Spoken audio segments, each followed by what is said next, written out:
One Saturday morning in early December, my life was becoming so exciting. It was about the time that I started writing a diary. You may ask, why a diary for a puddy tat? The reason is simple. Since we left Paris and came to London with my family,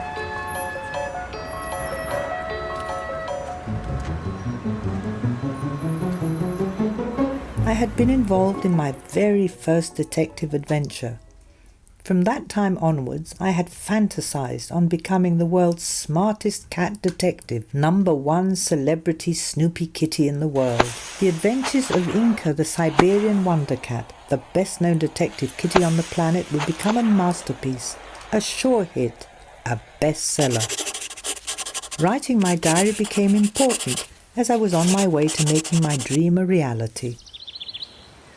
10 days before Christmas, Tuesday. It all started a cold day of December when Polo came running over to our house.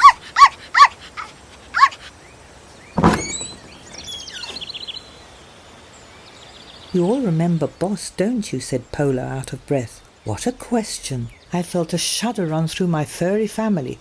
Of course we did. To be honest, he frightened the daylights out of us. Boss was a tough Rottweiler dog who lived down the street next to Polo's house. Boss was big and strong and reputed to have a vicious streak.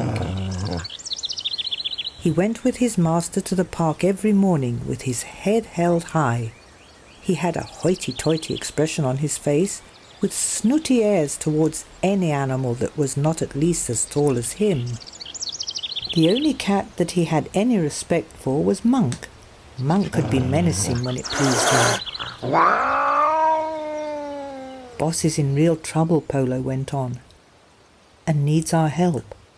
I cannot refuse any doggy in need. You understand, don't you, Inca?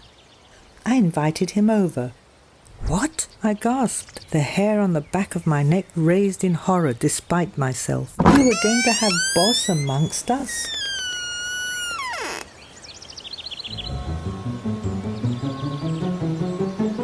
It looks as if he will be parted from Ned, his master. On top of this, Ned is going to lose his home, explained Polo. He went on to explain that Ned had lived in the house owned by old Mr. Finchley since he was a toddler of 4 years old, when his parents, close friends of Mr. Finchley, working as missionaries in Africa, had fallen ill and moved to the other world in the blue skies. Ned had never been legally adopted by Mr. Finchley, but he had continued to live with Mr. Finchley, whom he loved deeply and called Uncle. Mr. Finchley had been a crusty old bachelor and the owner of a well-known chocolate factory. Mr. Finchley passed away a few weeks ago. He had willed the house to Ned and told him about it when he fell ill. He had even shown him a legal paper, his last will, that said so. His nephew Cyril, who was of the same age as Ned, would take over the family business along with the other properties of even greater value than the house. But it now turned out that the will was missing, and Cyril claimed that the house too belonged to him. He had asked Ned to move out of the house and that he would need Boss as a watchdog for the house, and he would have to leave Boss behind when he moved out. Despite my fear of Boss, I hated to see anyone down in the dumps. I felt it was a shame for a proud doggy like Boss to look so sad, even though he had been a dreadful terror up to now.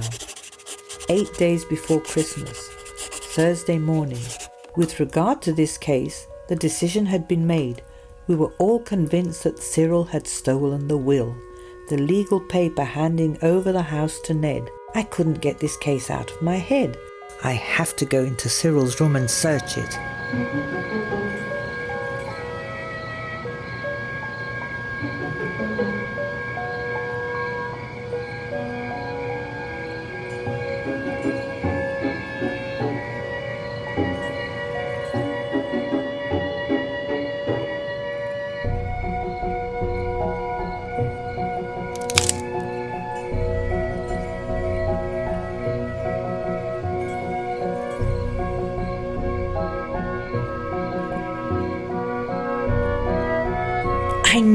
I knew it! Nasty Cyril hid the will. I'm going to expose him, and everybody will see how he tricked poor Ned. Ned will then be able to keep the house and his dog Boss. Christmas Day, Friday morning.